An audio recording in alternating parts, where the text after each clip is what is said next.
Ini negara harus benar, nggak bisa begini terus. Jawab secara jujur kalau memang terjadi pengurangan jumlah hutan yang berdampak pada gitu loh, curah hujan yang bisa tidak tertampung lagi oleh kawasan hutan, airnya cepat mengalir ke daerah yang lebih rendah. Kementerian ATR, tata ruangnya dibenahin. Ini negara harus benar, nggak bisa begini terus. Bapak enak di sini Pak, nggak kebanjiran, orang sana kebanjiran. Tinggalkan legasi yang baik buat generasi ke depan. Saya pengen birokrat itu jujur, kata Kiki jujur. Saya nggak akan kritisi anggaran 0, sekian, enggak. Tapi kalau urusan hutan, urusan banjir, urusan segala macam, saya akan ngomong keras.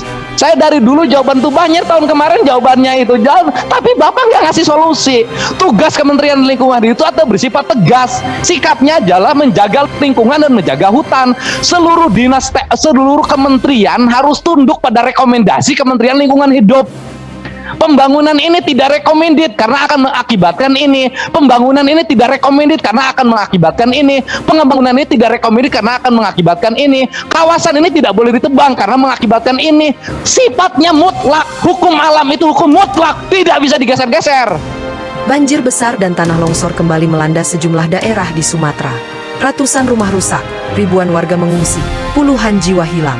Namun di balik bencana ini, muncul satu pertanyaan besar. Mengapa begitu banyak kayu gelondongan hanyut bersama arus? Apakah ini murni bencana alam, atau ada tangan-tangan manusia yang ikut mempercepat kehancuran?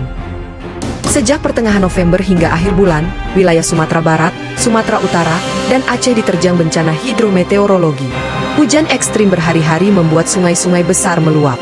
Beberapa desa terisolasi, jembatan runtuh, dan jalur utama tertutup tanah longsor. BNPB mencatat jumlah korban masih bergerak, karena proses pencarian terus berlangsung. Ribuan warga harus tinggal di tenda darurat karena rumah mereka hanyut diterjang arus. Namun ada sesuatu yang janggal. Di sejumlah lokasi, aliran banjir dipenuhi gelondongan kayu berukuran besar. Volume kayu yang hanyut tidak wajar untuk sekadar pohon tumbang alami. Warga menyebut, kayu-kayu itu berasal dari hutan yang selama ini ditebangi secara masif, baik legal maupun ilegal. Fenomena ini memunculkan dugaan kuat bahwa kerusakan hutan yang tak terkendali ikut memperparah bencana. Itu berarti, bukan hanya cuaca ekstrim yang harus disalahkan. Ada jejak keserakahan manusia. BMKG menyebut, curah hujan di Sumatera bulan ini berada pada level ekstrim. Tetapi kondisi alam saja tidak cukup menjelaskan betapa parahnya bencana. Pakar lingkungan dari berbagai universitas menyebut 3 faktor utama yang mempercepat kehancuran. Pertama, curah hujan ekstrim membuat tanah jenuh air. Lereng perbukitan menjadi sangat rawan longsor. Kedua, deforestasi dan pembukaan lahan di hulu sungai membuat tanah kehilangan penahan alami. Air meluncur deras ke bawah, membawa apapun di depannya. Ketiga, tata ruang dan pengelolaan daerah aliran sungai yang lemah. Banjir bandang terjadi karena tidak ada lagi rem alami yang biasanya diberikan akar-akar pohon hutan. Beberapa LSM lingkungan menyoroti adanya aktivitas pembalakan liar di wilayah Sumatera bagian barat. Mereka menyebut adanya indikasi bahwa kayu-kayu yang hanyut bukan berasal dari pohon tumbang alami, melainkan dari area tebangan yang dibiarkan terbuka. Ketika banjir datang, tidak ada akar yang menahan tanah. Kayu-kayu sisa tebangan ikut terseret sebagai peluru yang memperbesar daya rusak air. Para ahli menyebut, bencana ini akan terus berulang jika akar masalahnya tidak dibereskan. 1. Penegakan hukum terhadap pembalakan liar harus dipertegas. Tidak cukup hanya menyasar operator, tetapi seluruh rantai izin. 2. Rehabilitasi hutan dan daerah aliran sungai harus diprioritaskan. 3. Pembangunan di wilayah rawan longsor dan jalur sungai harus dikaji ulang. 4. Sistem peringatan dini dan kesiapsiagaan masyarakat harus diperkuat hingga tingkat desa. Menteri Kehutanan ngomongin food estate.